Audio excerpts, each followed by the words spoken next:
आज में जैसे कि मैंने बताया कि आज के अंदर 10 सेक्टर्स को आइडेंटिफाई करके उसमें अलग अलग राउंड टेबल कॉन्फ्रेंसेस और पैनल डिस्कशंस में हो रहे हैं और कुछ हो चुके हैं और अब होने बाकी हैं। तो अभी ये कार्यक्रम 4:30 बजे शाम तक चलेगा और उसमें solar, James and jewellery, automobile and EV, food processing, textile पे भी है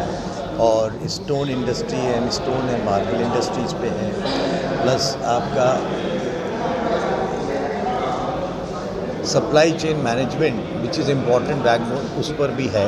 इस तरह से लेके सारा जो डिस्कशन चल रहे हैं उसमें कई चीज़ें निकल कर आ रही हैं और उसका एक वाइट पेपर बनेगा। BIT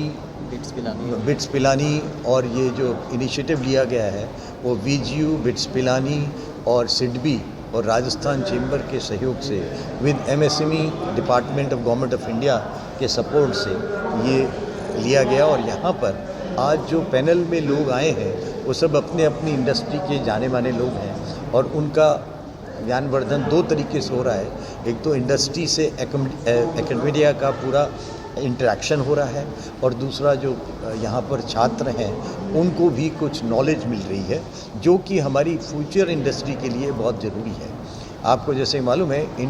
इंडस्ट्री एंड इंस्टीट्यूट का इंटरफेस होना भी बहुत ज़रूरी है और आगे आने वाले समय में जो राइजिंग राजस्थान हो रहा है उसके अंदर जो हमारे इन्वेस्टर्स आ रहे हैं उनको भी इस इंडस्ट्री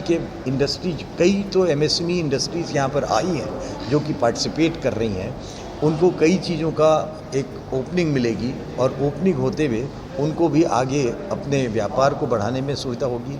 इस तरह से मेरा ये सोचना है कि इस जो कॉन्क्लेव जो हो रहा है, समिट जो हो रहा है, जो डेजर्ट ब्लूम 2, उससे बहुत कुछ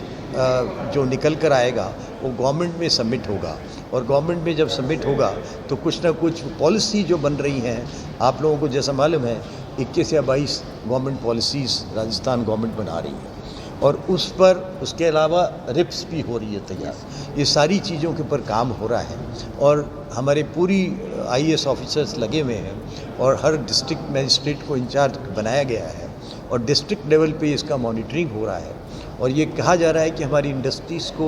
हर डिस्ट्रिक्ट में पहुंचाने की बात की जाए, क्योंकि देखिए सबसे बड़ी बात है इंडस्ट्री लगाने में लैंड की और लैंड अवेलेबिलिटी जो राजस्थान में वो बहुत है, बट वो कहाँ तक और किस जगह पे सही जगह पे है वो मिल जाए और इंडस्ट्री लग जाए और सक्सेसफुल चले और उसके साथ साथ उसको स्किल्ड और अनस्किल्ड लेबर या जो वर्किंग फोर्स है वो भी मिले और उसके साथ साथ जो वहाँ की इंडस्ट्रीज़ हैं उनको भी संसाधन बढ़ने का और व्यापार बढ़ाने का मौका मिले। तो इस समिट से मैं समझता हूँ कि इन सारे डिस्कशंस पे कहीं ना कहीं वो निचेड़ा आएगा और हमारे पेपर में जाएगा।